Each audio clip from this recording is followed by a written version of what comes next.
I saw a really interesting report from McKinsey the other day where they were arguing that agentic AI that can actually take action for companies will really speed up the realization of the ROI that people have been looking for.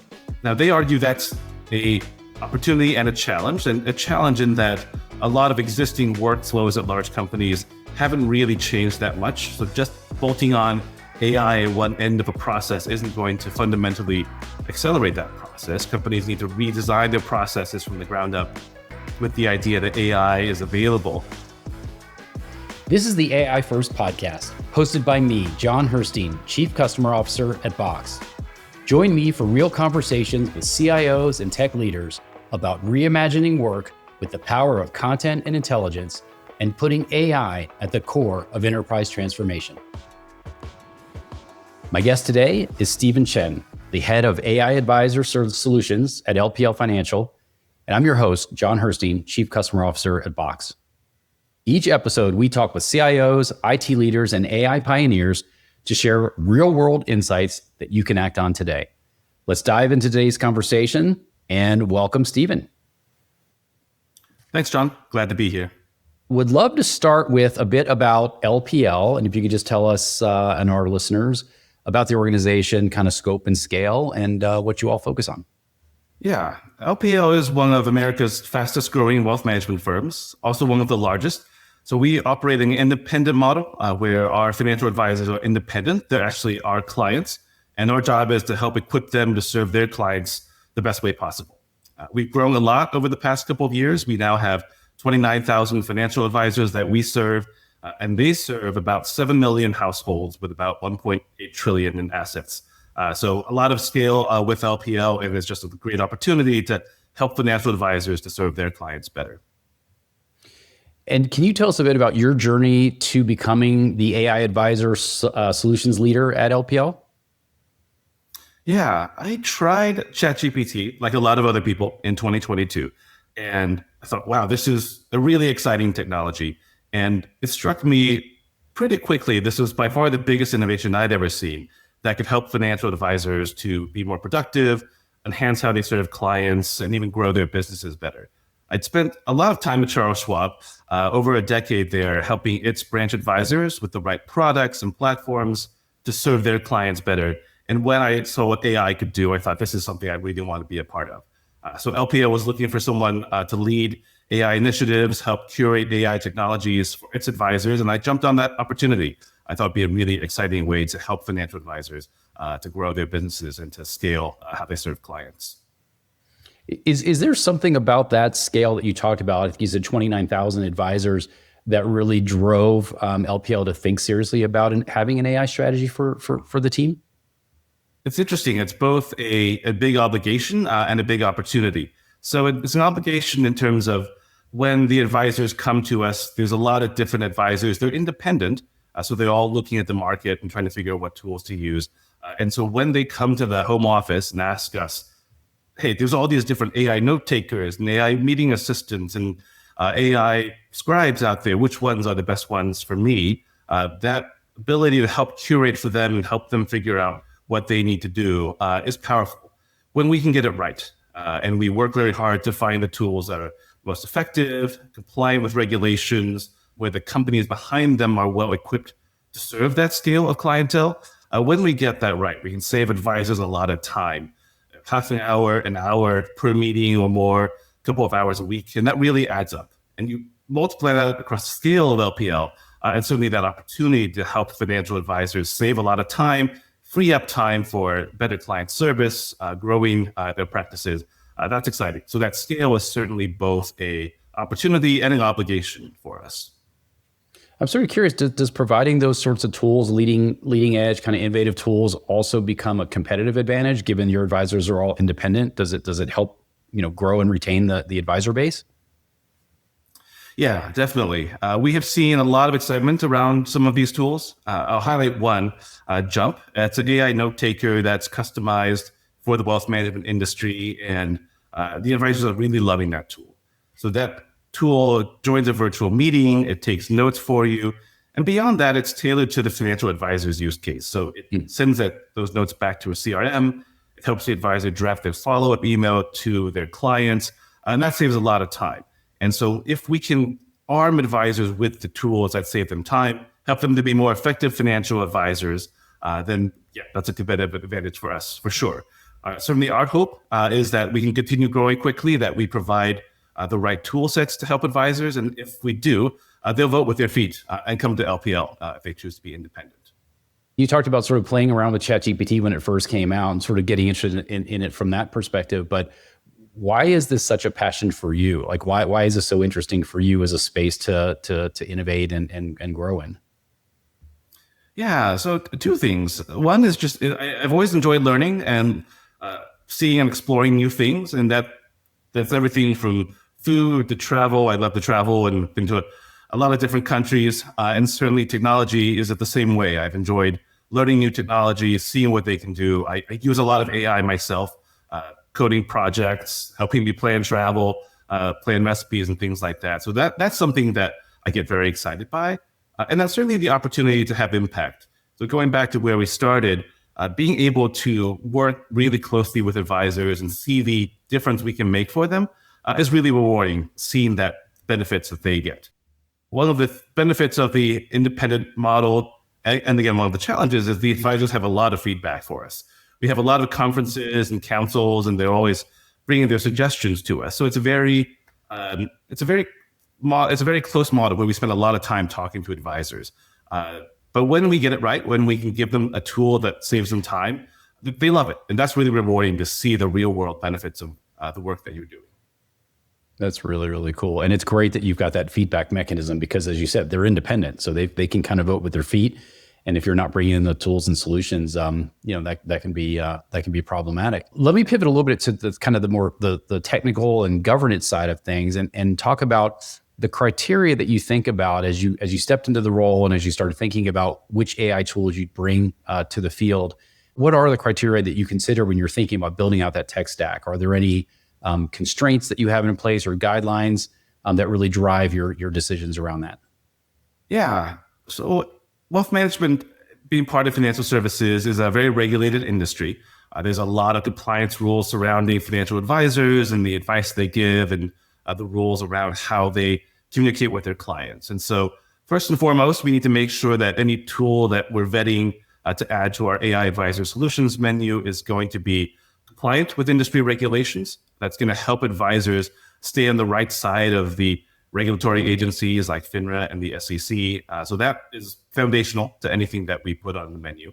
Also, certainly cybersecurity, data privacy, that applies certainly beyond AI, but certainly very critical for any AI tool, that we can be confident that the data is secure and not going to be retrained on by the model. So those are two very big components. Beyond that, certainly we'll look at the tool itself. Is the output good? Does the AI hallucinate? We all know AI can make mistakes. So we want to make sure that the providers have put guardrails around that, make sure that nothing, reduce the mistakes as much as possible, and certainly make sure a human sees anything before it goes to the end client. And then lastly, going back to the scale point, I think making sure that the firm is ready to serve a firm of LPL's scale. When it goes well, we may have thousands of advisors signing up for a new capability in fairly short order. So is the firm ready to handle that kind of scale and provide the service our clients expect? So a lot of different considerations in terms of how we select a tool for our AI solutions menu.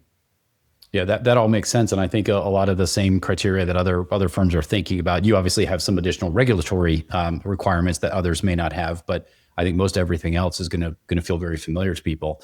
Now, I do wonder how you think about the AI stack, and in particular, how it fits into your unstructured data strategy. Obviously, at Box, we think mostly about unstructured content, unstructured data. How do you view LPL's unstructured data strategy? And is it more of a challenge or an opportunity when it comes to AI? And how do you think about addressing that? It's certainly both. Like a lot of larger enterprises, we have a lot of unstructured data. We know there's a lot of knowledge and insight hidden in emails and documents that we just couldn't get to before. The ability for modern data technologies, as well as artificial intelligence, to start unlocking some of that data is a really exciting opportunity. We, like a lot of others, are working on that, building the right data infrastructure so we can look more holistically across our data and start applying AI to that to find the needle in the haystack, the nuggets of insights that we know are in that data. And so Box is certainly one of the ways we're thinking about that. The ability, as we were talking about earlier, of Box AI and Box Hubs to look at a whole bunch of unstructured data is an exciting one that we've been highlighting to advisors and we're using internally as well. So just one example, we were showing internally our service and operations teams how to throw a bunch of documents into Box Hubs. So we had a bunch of anonymized call transcripts. And then if you were using the AI and Hubs in combination, we were showing them how they could not only pull out things like the sentiment of the call or the call drivers, but even take the next step of starting to draft perhaps a knowledge article about how the call center representatives were solving the problems for the advisor clients. And so accelerating that process, unlocking that knowledge was really helpful. They were very excited by the idea that we can write these knowledge articles a lot faster. We can cover more of the ground in terms of things advisors are asking about. So certainly Box plays a hub in our unstructured data strategy. And is your philosophy that's a great example of you sort of, is the philosophy sort of put technology out there and let people come up with their own ideas about how to use it, or are you being more prescriptive, or is it maybe a combination of both? Yeah, it's a combination of both for sure. We have found that simply rolling out tools like Copilot doesn't necessarily get you all the way. There's a behavior change with AI. A lot of folks in AI find that initially you treat it kind of like a Google. You think it's an enhanced Google and you enter a couple of keywords. And the first couple of times I tried it, I actually thought, well, it wasn't that impressive. Not until I thought about how to use it like a thought partner, prompting it with a role or giving it examples or telling what I was trying to accomplish. Then I really started to see the power of the technology. So there's a tool component, there's a change management component, certainly helping folks to understand how to go from that Google keyword search to thinking of AI as a thought partner is a journey. And I find that we're going through team by team to help them make that journey. But once they understand that, there's so many more applications that we're not even thinking about. And once these teams get a hold of AI tools internally, they're finding all sorts of use cases that from a AI team perspective, we may not even have told them about. So that's great. We're really excited to see all these different use cases emerge. Yeah, we're seeing some of the same things, and we're going to circle back to change management and culture a little bit later in the conversation. But I love kind of how you're thinking about it. It does feel like we've got to get people first just comfortable with using the technology, which I think there's a bit of work to do there. Use it for the things that we kind of prepare for them, so sort of the prescriptive use cases. But then once that comfort level's there, I think we're going to start to see people coming up with things that we just never would have contemplated, which is really, really, really cool to see. Yeah, I'd love to hear more what you think about that. For the other clients that you talk to, how are they using the new features from Box, the AI and the hubs and tools like that? Well, it starts, like you said, with sort of the fairly basic, I can use this to search, I can use this to answer questions. But I think what people are finding and what we're seeing with our customers with hubs as an example, it's the context that really starts to add value to the queries that you can run with AI, right? If you provide more information to the AI, you're going to get better results back.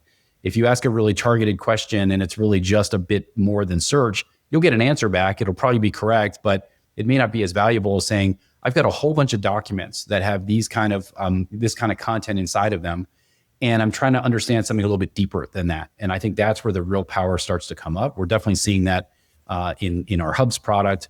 The other piece of it is the idea of extracting insights from content. So using metadata extraction powered by AI to actually start to pull out of unstructured content a structured view of it. So if you think about things like contracts, what's the value of the contract? What's the date of the contract? When does it renew? Who's the counterparty?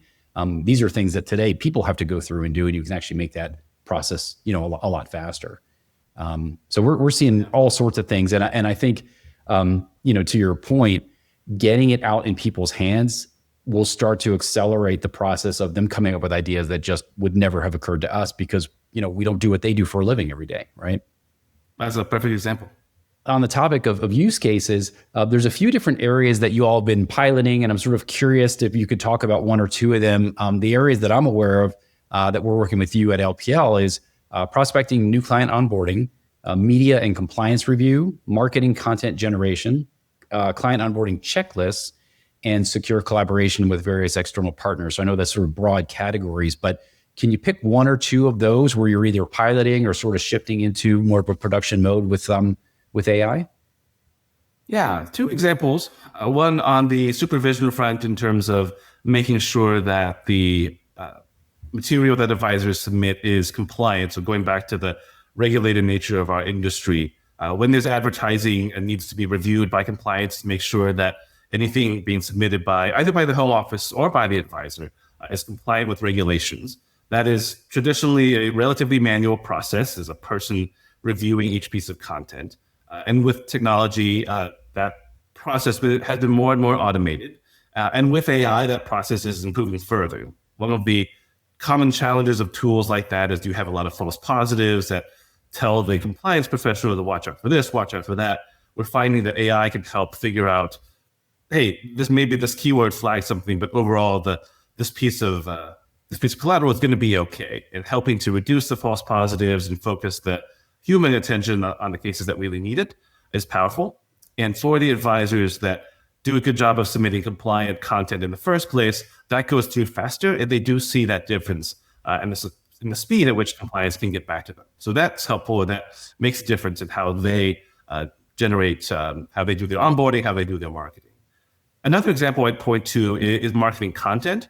So we know there's a lot of tools out there, and ChatGPT is one of them that helps advisors to draft emails, draft website content, take online newsletters, and make that really easy to distribute. So we know that advisors are doing that. And actually, we see that the advisors that are growing the fastest use the most AI. We were in a conference for our fastest growing advisors last month, and we asked them to raise their hands who's using AI. All the hands went up. Then we asked them who's using a solution from our menu, and pretty much all the hands stayed up. And that's not the case in all the councils that we have and all the different communities that we have. So certainly, we do see a strong correlation between the advisors that are growing effectively, marketing themselves well, and those who use AI. So that was a really interesting little insight we saw there. I mean, that's fascinating. So you had a group of your fastest growing advisors, right? And sort of asked them how they're using the tools, and they're all using AI. Yeah, we were really struck by that. It was a very clear correlation there. They were very much at the bleeding edge, some of them, in terms of really figuring out how to use AI. Some really creative stuff. Well, one thing that I thought was super fascinating was we have a number of advisors that use ChatGPT very effectively. They're paying for the paid version, so $20 a month. They figure out how to customize the GPT to speak in their tone and their voice. So they train it to speak like them. And not only that, but then they also figured out how to have it tailor the communication in their voice, but then to the needs of their client. So maybe they have a client that's an engineer that wants all the details. Maybe they have a client that just wants the simple story. Just tell me what I need to do. And another client that just wants to know whether they're on track for retirement. So you think about the ability of these tools to do things like that really customize and personalize, and it saves a lot of time. So I was just really impressive what some of those advisors at the leading edge have figured out how to do. Yeah, so that's sort of the technology being embraced by your top advisors. I want to talk a bit about leadership inside of LPL, and what has the work been for you to make sure that leadership is on board, aligned? Are you dealing with a lot of objections? Do people understand it? Just talk a little bit about getting leadership fully aligned with your vision for AI. In terms of the adoption of AI, we talked about how at an employee level, there's a journey of learning how to use the tools. And then certainly at a leadership level, there's a journey as well, understanding how the tool fits into the tech stack, how it fits into the ecosystem, the new governance and security considerations when you think about the fact that AI can hallucinate and make mistakes. There are third-party vendors that use AI that might be trading on your data.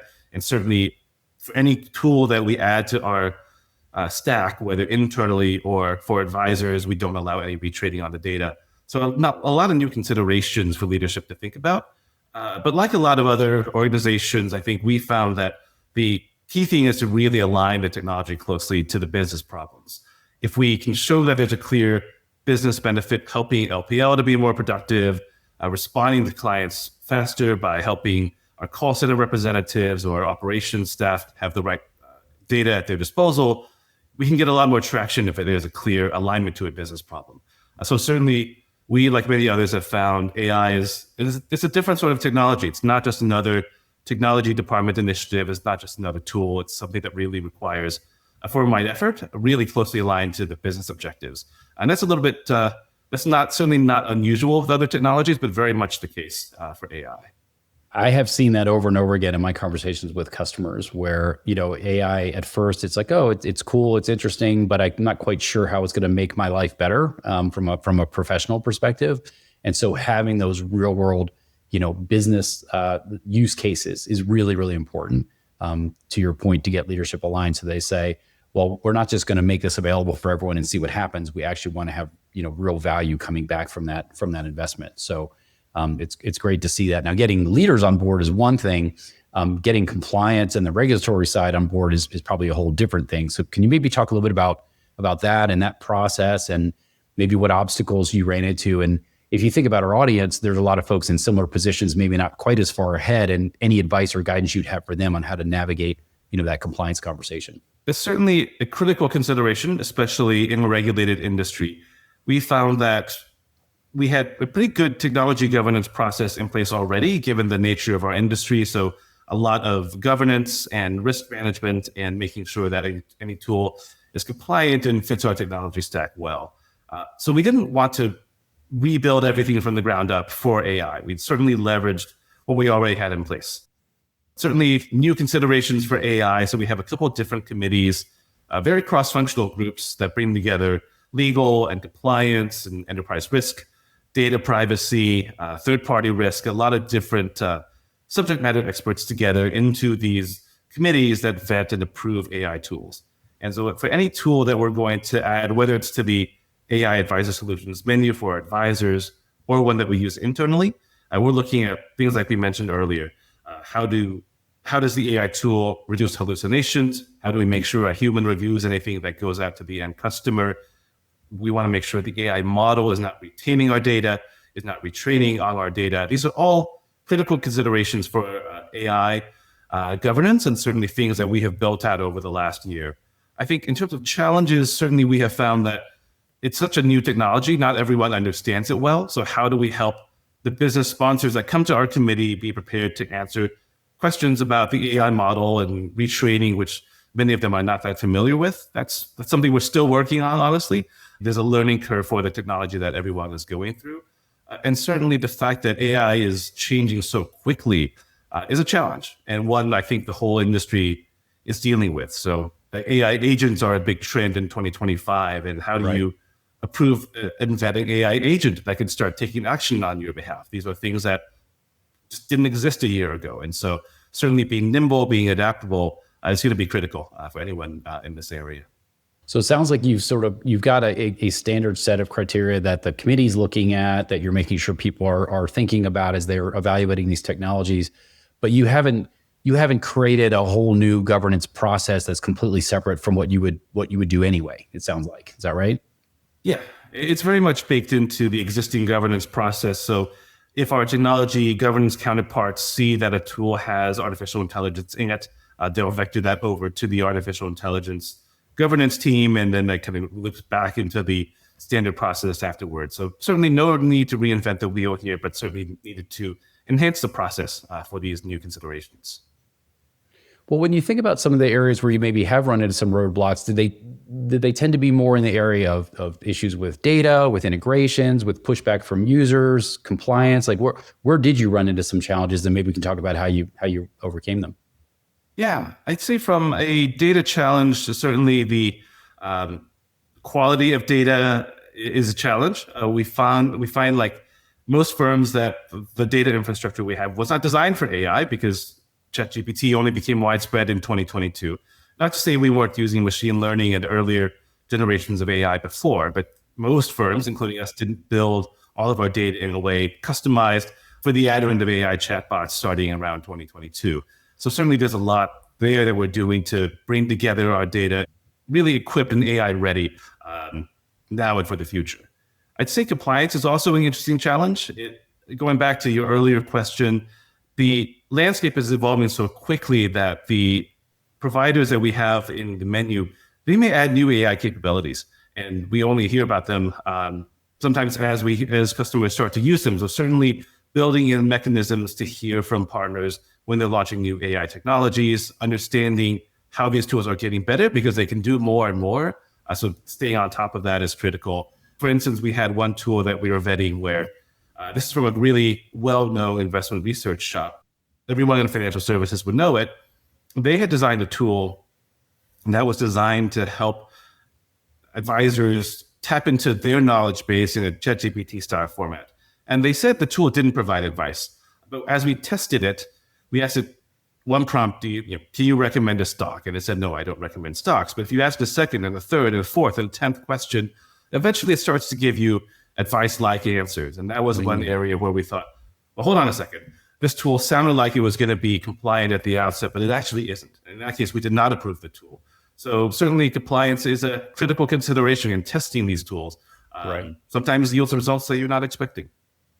That's a fascinating example because that's one where you could really go down a bad path in terms of your regulatory, requirements. And if you start to have advisors using the tool in a way that is not intended, that could be problematic. Yeah. The testing helped us catch that in that case. We were a little bit surprised by that given how the tool was positioned, but that's why the testing and the governance is so important. Yeah. Now, you talked about the early adopter group of advisors who are, growing their practices, faster than anyone else, and that's great. What about the rest? And maybe, with any technology adoption curve, you've got those early adopters, but you've also got the laggards. And what are you doing? What are you hearing from that group of people? And then what are you doing to sort of bring them along? Two things I'd say to that. One is that the advisors, going back to the independence of the advisors in the LPL model, they could choose how they run their practices. So we certainly don't tell them how to run their practice or what tools to use. And we believe strongly in giving them choice and freedom in the tools that they use. So certainly they need to stay within the policy and compliance guardrails, but beyond that, they have a lot of freedom to choose the tools they want to use. So as much as we believe there's benefit in using AI, we're not telling anybody they need to.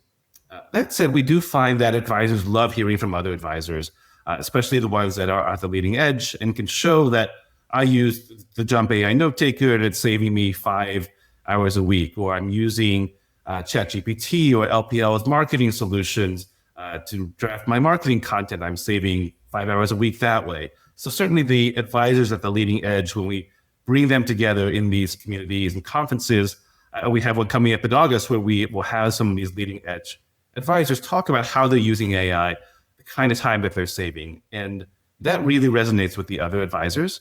In addition to that, what's really exciting is when they can say, not only I'm saving 5 to 10 hours a week, but I'm freeing up my team from administrative burden, from the note-taking and just calendaring, and I can repurpose my people to be more client-facing or more business development. That's exciting. That helps advisors think about, hey, AI not only helps me save time, it helps me to grow my business.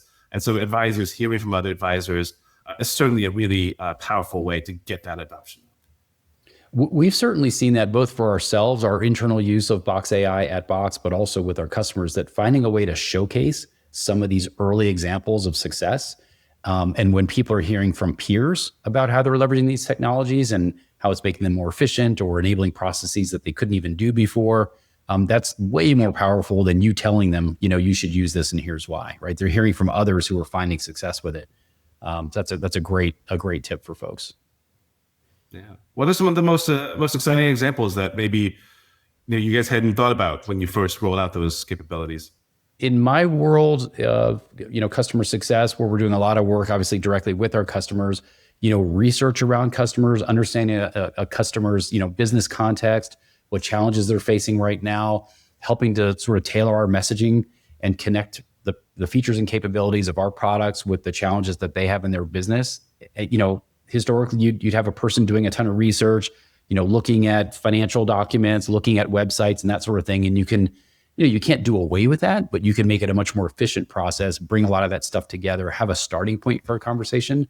And we're seeing a lot of success with that with our customer facing teams, our sales reps, our CSMs, et cetera. Another one for us has been onboarding of employees, because now you can take a lot of the knowledge that you have that would have to be acquired by people over a long period of time and make it all available to them with an AI that allows them to quickly answer, get answers to questions around our product, our go-to-market strategy, et cetera. So one of our most used hubs at Box is our go-to-market hub, where we take all of our customer-facing collateral, all of that material. And then if someone says, well, hey, I'm talking to a customer about product X, what are the features? What are the capabilities? How is it differentiated in the market relative to our competitors? Before, they would have had to figure out who at the company knew the answers to those questions. And now they can just go to a hub and ask that question. And so you think about it as, well, yeah, you can make, your sales reps more efficient, but also for someone who's new, you can get them up that learning curve much, much more quickly. And that was a bit of an unexpected, benefit.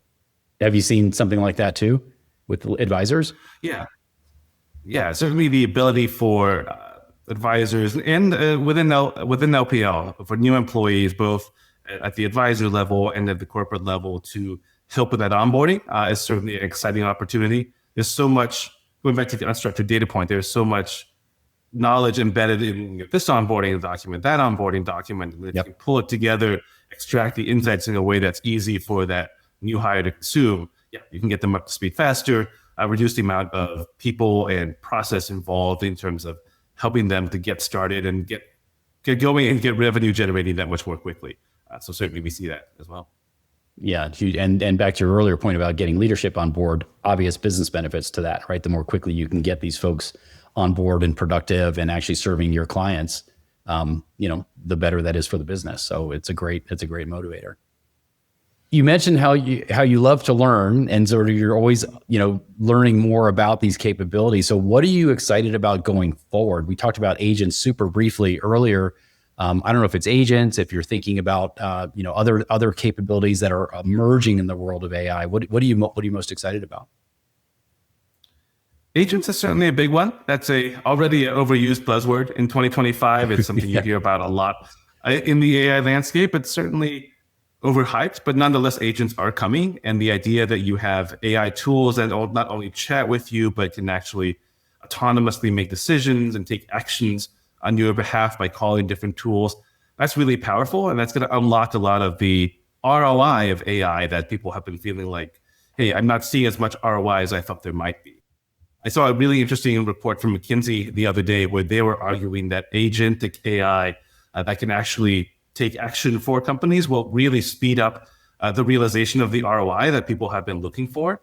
Now, they argue that's a opportunity and a challenge in that a lot of existing workflows at large companies haven't really changed that much. So just bolting on AI at one end of a process isn't going to fundamentally accelerate that process. Companies need to redesign their processes from the ground up with the idea that AI is available. But if you can do that, then using agentic AI that can help with new account paperwork or onboarding a new employee, or making sure that within our context that trades are being processed correctly. There's a lot that agentic AI can do, and there's a lot that it can unlock. So really excited about that. And then going back to the example where we had an advisor using ChatGPT to customize in their own voice, the ability for AI to help advisors deliver more personalized service, to customize those emails and their communications to the client in their style. That's also really exciting. The ability for this technology tool to help advisors to be more personal with their clients, that's exciting. And that's something that we're seeing and excited to see more of. That's a great example of leveraging the power. And going back to the process example that you gave, this is definitely a theme that I've heard from others who are leading these kinds of efforts. I remember a conversation with one of our CIOs who was talking about, when you're looking at processes, think about not just automating an existing process, but he had this mantra of eliminate, simplify, then automate, right? And so think about what you can take out of a process. And which is interesting about this is, I think the low-hanging fruit for people is, just have AI go do this process, have an agent go do this process that people are doing today. It's like, well, actually, maybe have the AI look at the process and make recommendations on how to eliminate steps, simplify things, and then think about automation. I think it's a much smarter way to think about it. Yeah, there's an analogy I often hear among people who are close to AI, and many folks analogize it to electricity 150 years ago. And if you took a manufacturing process that was driven by steam and you swapped out the steam engine for an electric motor, you might see some benefits there. But that's certainly 150 years later, we can clearly see that's not at all unlocking the power of what electricity can do, just swapping out a steam motor for an electric one. So we're very much in that phase here. We're in the very early innings of AI. We're swapping out the motor for the electric motor, but there's so much more that we can do that we're just starting to figure out now. That's a great point, and it leads me to actually the next question I was going to ask you, which was how do you think about then preparing for the future? So imagine you're back 150 years ago, you're at the advent of electricity, and now you have to really think differently. It's not just take a steam engine and make it an electric engine, but how do you think about, and what advice do you have for others about how to prepare themselves and their organizations for the thing that's coming that we don't even know what it is yet? Like, how do you think about that? Yeah, that's a tough challenge. And we are figuring that out just along with everybody else. I think the one thing that we have certainly seen is that we need to be adaptable. So one funny example, we were building a tool internally that would help our folks who deal with large documents to parse those documents more quickly. So think of lots of contracts and then looking at different iterations of contracts. How is this version different from the last version versus the first version, and then trying to make sense of that. And we started building out this tool ourselves in 2024 using our existing infrastructure and thinking that we needed to do that. And then going back to the Box AI and Hubs example, once we signed up for Box AI in late 2024, we realized, wait a second, Box Hubs and AI can do a lot of this. We don't need to be building a tool ourselves. And that's just a example, I think, of how quickly the technology is evolving. We started that pilot thinking that we needed to build that ourselves, and 6 months later, it turned out we didn't. And then it also makes that build or buy or partner question that technology professionals often have a more challenging one when the landscape is evolving so quickly. So we don't know what the whole future holds either, but certainly we're finding that we need to be nimble, we need to be adaptable. AI speed of change changes how we think about, do we build something? Do we buy something? And that's just going to require a nimbleness that we didn't need to have before. I think that last point's a fascinating one too, because I've heard this from many, many people too, is that challenge of figuring out, normally you'd say, hey, the faster you can move, you get the first mover advantage, that's a benefit. But in a lot of these cases now, it's like, well, maybe you'd actually be better off waiting 2 or 3 months or a quarter or 2 quarters because of the advances that are happening. And it's hard to know what the right answer is. And you could start down a path, it's the right one based on the technologies available to you right now, and then realize that you've been leapfrogged by something else that's now widely available as a frontier model to everybody, right? And so that's, I don't think there's any right answer for that. It's a tough challenge for sure. The pace of innovation, what you see coming out from Google Gemini or Anthropic and Claude or OpenAI and ChatGPT, and how quickly they're subsuming a lot of those tools that people had started building and, like you said, generally available through these big models. Yeah, it's really impressive how fast they're moving. Just as a side note, one of the things we're trying to do at Box is insulate customers from some of that decision making by the choose your own model kind of framework that we built. So customers can actually switch between the models if they find that one model is better at this kind of content and a different model is better at this kind of content, that you'd be able to freely switch between them. So you're not locked in to a specific model. And we found that to be resonating really well, with our customers. Stephen, I wanted to cover one other set of topics, and it relates a little bit to my role in customer success. I think a lot about 3 things in customer success. The idea of, 1, are we providing value to customers? Are they getting value from their investment in our technologies? How do we help them think about change? And we talked a little bit about change and culture earlier. And anytime you're talking about new technologies, new processes, you've got to think about how you get people to do that.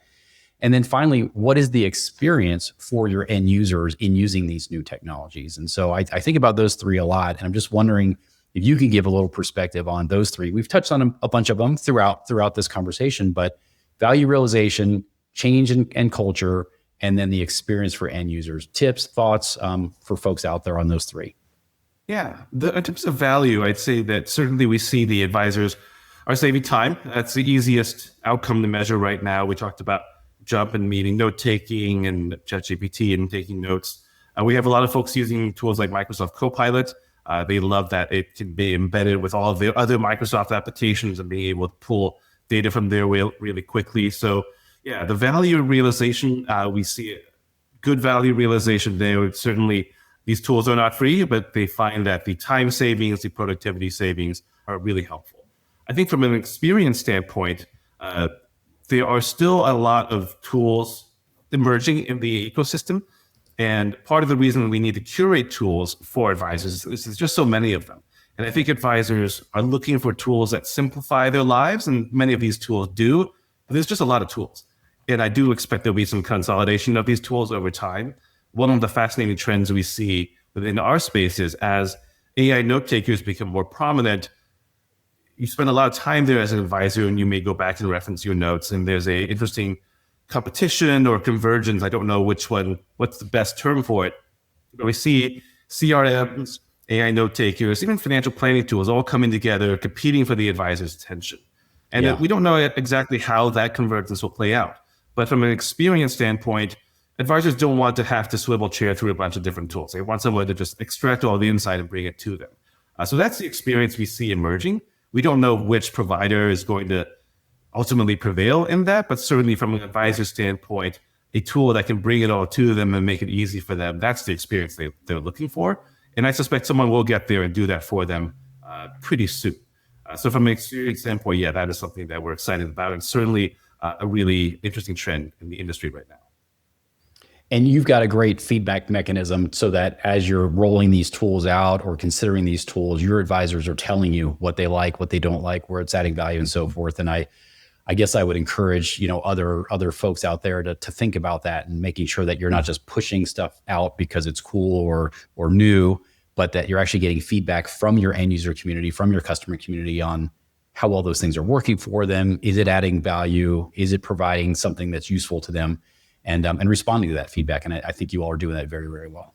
Yeah, the independent advisor model, the advisors are certainly not shy. They'll tell us what they think. And so no shortage of customer feedback in the model we have here. But certainly it's a privilege to hear from them and hear when we are able to make a difference for them.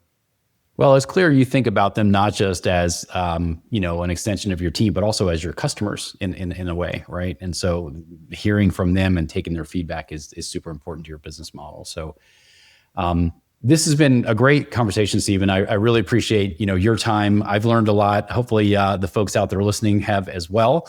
And we appreciate your ongoing partnership, the work that you're doing with Box, and we're definitely here to support you going forward with everything you're doing with Box and Box AI. So thank you. Yeah, we appreciate the partnership as well. You and your team have been great to work with, and appreciate the opportunity today. For the rest of you, if you found value in this episode, please subscribe, share it with your professional network. We're going to have we do have additional resources and companion materials on our box.com website. And we hope you join us for our next episode as we continue exploring artificial intelligence, content innovation, and the evolving landscape of enterprise technology. Thanks, and we'll see you soon. Thanks for tuning into the AI First podcast, where we go beyond the buzz and into the real conversations shaping the future of work. If today's discussion helped you rethink how your organization can lead with AI, be sure to subscribe and share this episode with fellow tech leaders. Until next time, keep challenging assumptions, stay curious, and lead boldly into the AI first era.